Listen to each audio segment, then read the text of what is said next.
Comme tous les lundis, débriefing du match du Racing Club de Lens, pardon, de ce week-end entre Metz à Metz face au Racing Club de Lens. Donc, Lens en ce moment c'est très compliqué. Je pense même d'ailleurs qu'on a dit adieu à la Ligue des Champions, à la qualification possible en Ligue des Champions.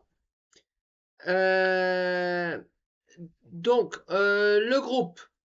Donc, pratiquement la meilleure équipe possible. Ça veut dire Bressamba dans les buts, trio en défense centrale avec Grady, Danso, Medina. Très bien. Medina d'ailleurs qui a prolongé jusqu'à... Bon, c'est une prolongation, voilà, pour dire que les autres équipes ne viennent pas le chercher parce que bon, il va au moins rester, je pense, une saison encore. Bref. Au milieu de terrain, donc plutôt des milieux centres purs. Donc avec dans l'axe le duo magique. J'adore ce duo. Donc avec Andy Diouf et Neil Alanawi. Très bien. Donc au niveau sur le côté en termes des pistons, donc on avait James Frankowski à droite plutôt que Ruben Aguilar. C'est un choix. Il est plus son couloir droit, c'est celui qu'il préfère. À gauche, on a retrouvé notre diver Machado. On était content. Il était titulaire. Donc, après sa longue blessure. Donc, c'était très bien. En milieu offensif, alors, je crois que j'ai oublié personne. Non. En milieu offensif, comme d'hab, David Pereira da Costa avec Flo Stoka. Et devant, ce n'était pas Eliwahi, c'était Wesley Saïd. Alors, là, ce n'est pas forcément un choix qu'a pu faire vraiment, qu'a choisi de mettre Wesley Saïd plutôt que Eliwahi.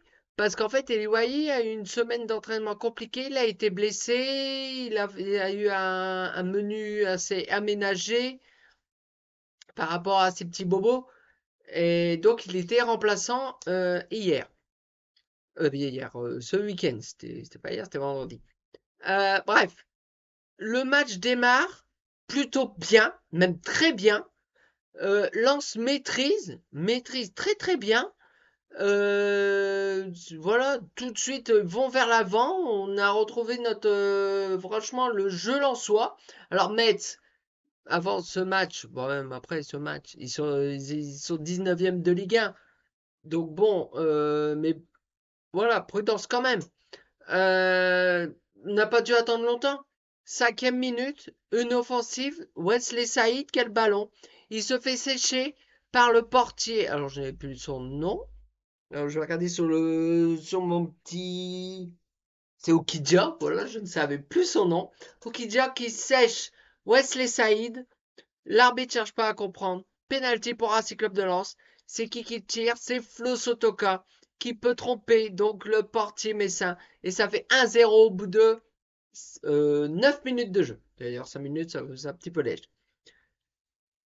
Donc on se dit, voilà, même Lens, sur l'engagement, Lens récupère le ballon. Donc on dit, allez, il faut mettre le deuxième tout de suite pour être tranquille. Le but n'a pas été mis tout de suite. Alors, non, non, non, du tout. Alors, attendez, je regarde bien. Non, puis au fur et à mesure que le match avançait, comment dire, Lens était ronronné. On fait preuve à entendre même tout le monde, même les joueurs, ont fait preuve de suffisance. Ils ont émis le premier but, bon, sur un penalty. Ils se sont dit, bon, on va pas être très entangé par Metz. Bah, que nenni. 34e minute, il me semble. Attendez, je regarde. Oui, 34e minute de jeu. Sur une offensive, Messine, une des rares. Une offensive magnifique. Le ballon revient dans les pieds de Mikaladze. Qui peut. Mikaladze, oh, je trouve que ça doit être ça. Qui a marqué, qui a égalisé. Donc pour le Football Club de Metz. Et là, c'est une claque que Lens a pris, que nous, supporters, nous avons pris. On s'est dit, ouais, non. Non, non, non, non, non, non, non, non, non. Donc, ça nous a coupé l'herbe sur le pied, mais je pense qu'ils ont descendu de leur piédestal, sachant que Metz avait égalisé. Et ben, même pire que ça, parce que, donc, je regarde, on arrive dans le temps additionnel. 40, donc 40, il y a eu plusieurs arrêts de jeu, 45 plus 3. Mikaladze a inscrit un doublé juste avant la pause. Metz mène à la mi-temps 2 buts à 1. Est-ce qu'on va dire contre le cours du jeu? Pas forcément. Lens a fait une très très bonne première demi-heure, mais alors après derrière terminé. Alors on se dit, eh bien, en deuxième mi-temps, on se dit bon, en espérant que Francaise trouve ses mots, trouve les mots, tout ça. L'équipe repart. Alors je regarde s'il y a eu des changements à la mi-temps, parce que je ne l'ai plus forcément en tête. Attendez, est-ce qu'il y avait eu des changements à la mi-temps? Non, il n'y a pas eu de changement à la mi-temps. Il y aurait dû. Il y aurait dû. Parce que la deuxième mi-temps redémarre. Donc Metz a fermé le jeu. Gagné 2-1. Gagné 2-1. C'était top. Ils gagnaient 2-1 à la pause. Donc ils avaient plus besoin de développer du jeu. Donc c'était un mur. Mais ça. Que, bah, il y a eu des changements. D'ailleurs, El Wai est rentré en jeu. Ça a été David Parada Costa. Pourtant, j'adore ce joueur. Il était très bien revenu. Mais alors là, ça fait deux, trois matchs que ça va plus. Donc d'ailleurs, il est sorti. Il a été remplacé, je ne sais plus par qui. Alors, on va regarder. Euh, donc, Machado Chavez. Euh, attendez.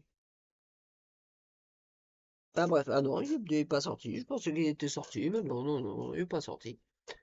D'ailleurs, dans l'équipe, il a eu. Alors, je regarde un petit peu les notes de l'équipe. Alors, bon, une note de l'équipe, c'est pas non plus, voilà, mais il a eu 2 dans l'équipe. David D'Acosta. Il a eu 2. Il n'y a pas eu l'influence du tout de qu'il est capable de faire dans l'entrejeu, dans les offensives. Ça a pas été.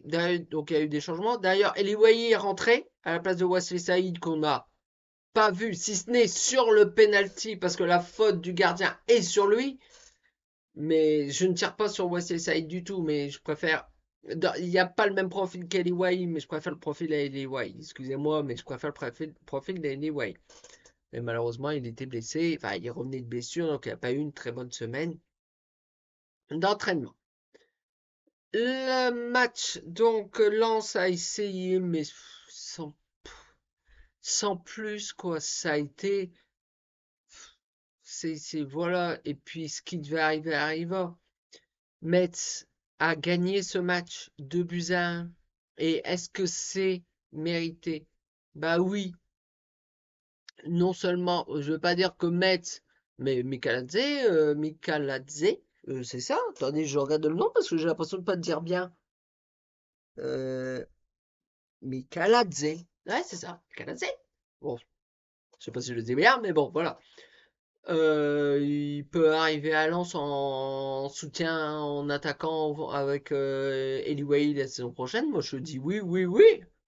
Surtout que bah, Metz, en principe, va descendre.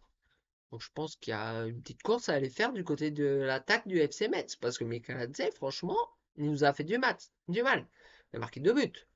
Il a permis à Metz de l'emporter. Donc Lens, bah, laisse filer. Donc Lens redescend à la 6e place. Parce que les résultats du week-end ont fait que Lens reste 6e, n'a pas été 7e. On ne s'est pas fait doubler par Rennes, par-ci, par-là, par là-bas. Donc on est 6e, mais on laisse partir devant des Lille, des là. Bah Lille, non, même pas Lille, parce que Lille n'a pas joué. Parce que oui, ça a été une journée tronquée. Les clubs qui sont en Coupe d'Europe, donc comme par exemple le Paris Saint-Germain en Ligue des Champions, Marseille en Europa League et Lille en Europa League Conférence. Ces 3 équipes n'ont pas joué, donc il y a eu 3 matchs en moins qui auront lieu la semaine prochaine, en milieu de semaine, quelque chose comme ça. Donc c'est un peu statu quo. On est 6e, on reste 6e, mais c'est ce qu'on voit. Bon, voilà, faut pas vivre de regrets, parce que même ce match-là, on peut en avoir terrible, parce que l'impact, l'envie n'était pas là. Et est-ce que la conférence de presse de Francaise de la semaine dernière n'a pas un petit peu la responsabilité, ou il y a 2 semaines, je ne sais plus, n'a pas non, la semaine dernière, je crois, n'a pas eu de responsabilité disant que on fait avec ce qu'on a, il a dit. Les joueurs, j'aurais été les joueurs, j'aurais pas été forcément satisfait. Non, non. Donc, bon, en espérant que cette semaine va être vraiment acharnée en termes de travail, qu'il n'y aura pas de pépins au niveau des entraînements pour la semaine prochaine. Parce que la semaine prochaine, c'est retour à Bollaert. Et contre qui? Le dernier de Ligue 1. Clermont. Alors là, c'est plus que 3 points obligatoires. Parce que là, on est encore qualifié en Coupe d'Europe. Bon, à cette heure-ci, alors, au niveau du classement, on est en Europa League Conférence. Mais bon, c'est toujours la Coupe d'Europe. Si on fait le con à face à Clermont, bye bye la Coupe d'Europe, hein. Bye bye. Voilà. Donc, la victoire est obligatoire à Clermont. C'est malheureux à dire, mais c'est plus qu'obligatoire et pour espérer continuer à espérer une qualification en Coupe d'Europe. Heureusement que en grosse équipe, la seule grosse équipe qui reste à Lens, bah, plutôt grosse équipe qui reste à Lens, je crois, d'ici la fin de saison, ça doit être Rennes, je crois, de tête. Ça doit être Rennes. Je crois qu'on se déplace à Rennes. D'ailleurs, on se déplace à Rennes. C'est ouais, sinon on joue que des équipes qui se battent pour le maintien ou alors qui n'ont plus rien à jouer, qui sont mis de tableau, ventre mou, tout ça. Bref. Bon, en tout cas, si cette vidéo vous a plu, vous pouvez laisser un petit pouce en l'air, la partager et surtout vous abonner. Ça me ferait extrêmement plaisir. Donc nous nous retrouvons donc lundi prochain pour le débriefing du match face à Clermont. D'ici là, portez-vous bien. Ciao!